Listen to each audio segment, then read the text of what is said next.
I strongly believe what carried me even through my Miss Namibia journey thus far is a champion mindset. Being content whether you win or lose. And lose is actually not in the vocabulary of a champion. You always learn. I am joined in studio by a woman that is all focused on her success, but more than that, she is taking over the world.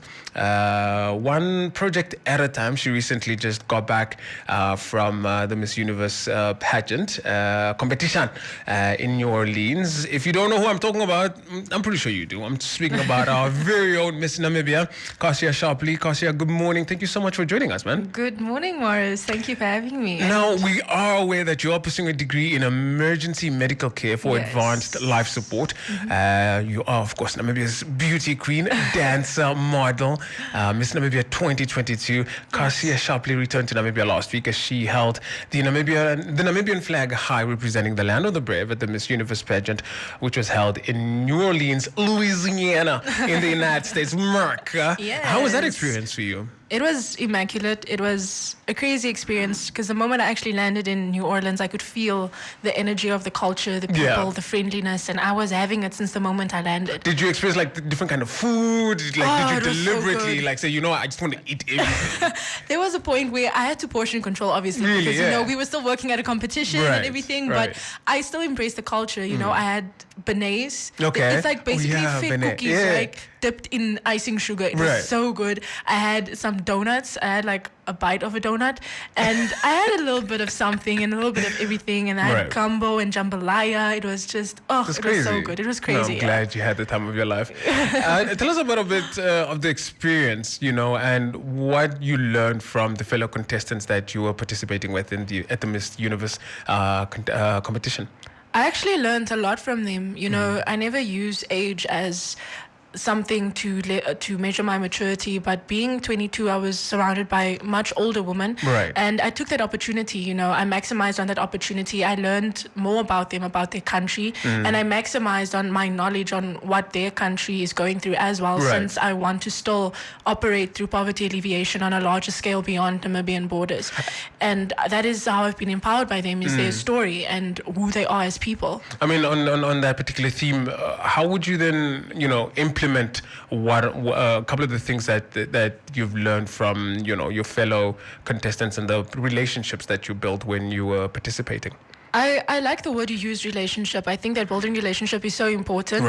And a lot of wealth that you have is in what you own. And I think that owning knowledge, owning the understanding of something is so important.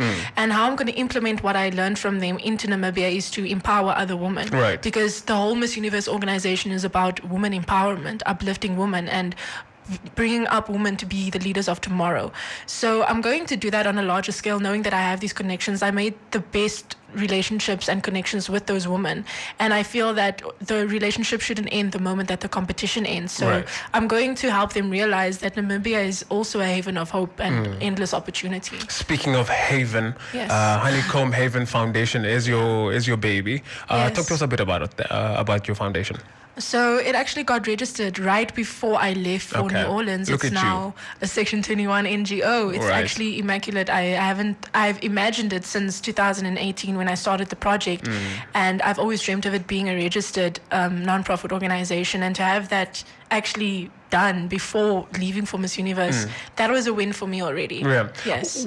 What specifically is the Honeycomb Haven Foundation trying to address? What challenge are you guys focused on? We're focusing on poverty alleviation, specific to individual, absolute, and generational poverty.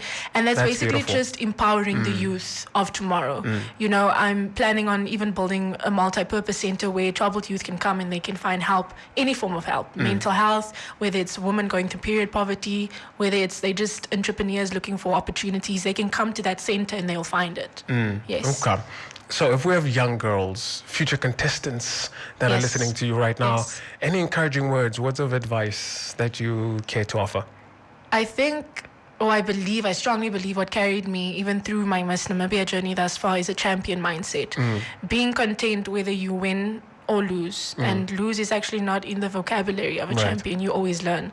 And you need to cultivate your truest self and stay true to who that person is. And prepare now for Miss Namibia. Get your sponsors now. Even if you not certain of being a semi-finalist, prepare yourself, because there's nothing worse than being underprepared. Right. Yes. Cassia Sharpley, we definitely. Oh, I said your full name. we absolutely do love the work that you're doing, and we love you as Namibians. What does the year 2023 look like for you? What can we expect? Changing over the world, running for president, maybe? It's so crazy. So many people have said that, but don't dare me. Don't dare me. I mean, look, girl. If it's in the cards, it's in the cards, eh? But I'm actually going to finish my studies. I really want to finish my degree, get my bachelor's in emergency medical care.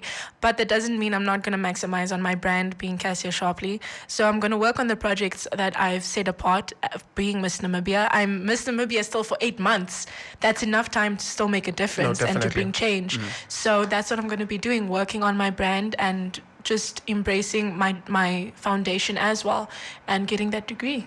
Remember that name, Cassia Sharpley, like Tribe Called Quest. You say the whole thing, not part of the thing, all of the thing, Cassia Sharpley. Before we let you go, any final words to our listeners? I just want to thank everyone. Right. I think that the moment you cultivate the spirit of gratitude, it's really hard to complain about anything. And so I have so much gratitude for how me going to Miss Universe has brought the youth together. There was so much unity in Namibia when I was competing, and that brought me so much hope, and it motivated me at Miss Universe. And I just want to say thank you to everyone that has supported me, most importantly to the Miss Namibia organization for providing me with this opportunity. And I supported you because somebody sent me a link to vote for you. Please vote for Cassia. I'm like, okay, we're gonna vote. She's in New Orleans. Ons vote. That's what we're gonna do. We're gonna be voting.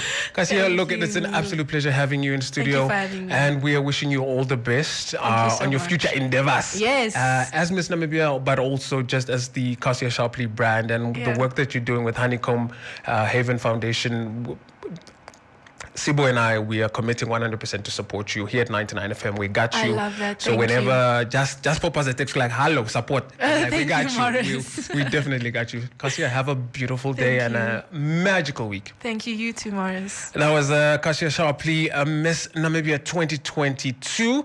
She is still Miss Namibia for 8 more months. So, highlight your girl. Hopefully, I'm advocate. I'm gonna start a petition so she can run for president. Not that our current president is not. Let's just, you know what? I said what I said. That was our Royal Hustler for this morning.